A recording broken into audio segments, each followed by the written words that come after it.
जाके परदेसवा में और जाके परदेसवा में भुला गइल राजा जी।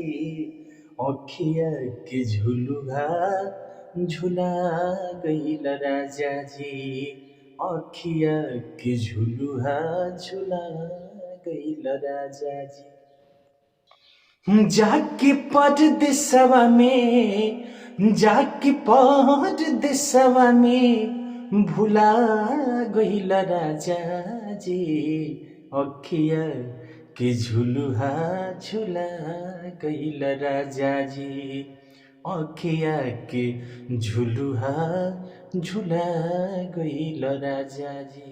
कि हमरा चेहरा से चिन्हाला कुछ चाह बाबू हमरो पलक नहीं गिरे जबले साँझ ना हो जाला।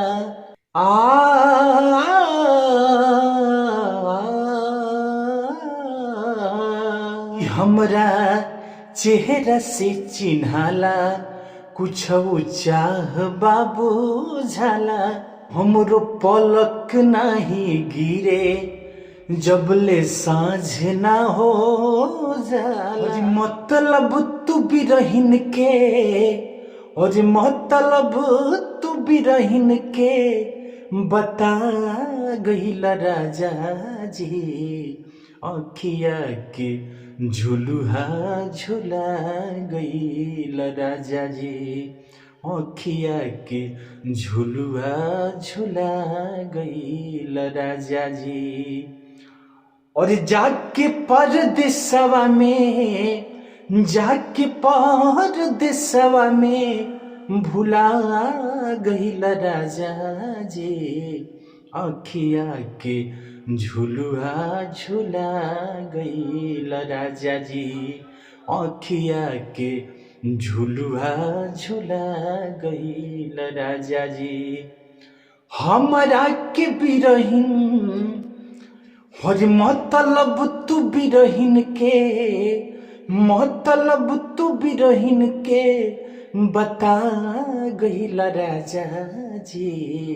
अखिया के झुलुआ झुला गइल राजा जी। अखिया के झुलुआ झुला गइल राजा जी। जाके परदेसवा में और जाके परदेसवा में भुला गइल राजा जी। अखिया के झुलुआ झुला गइल राजा जी।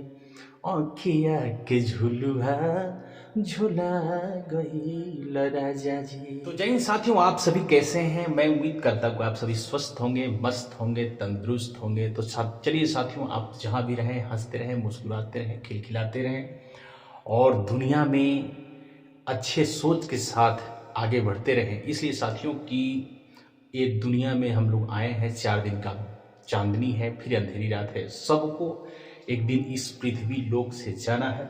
आप हंसते रहें, मुस्कुराते रहें, दूसरे के प्रति गलत भावना, गलत सोच न रखें। चलिए साथियों, आप मेरे वीडियो को देखते हैं, बहुत बहुत धन्यवाद है आपको। आपको कमेंट देखने के बाद बहुत अच्छा लगता है। चलिए आप कमेंट जरूर कीजिएगा। आप साथियों मेरे चैनल पर नए हैं तो मेरे चैनल को सब्सक्राइब कर लीजिएगा साथियों। चलिए बहुत बहुत धन्यवाद।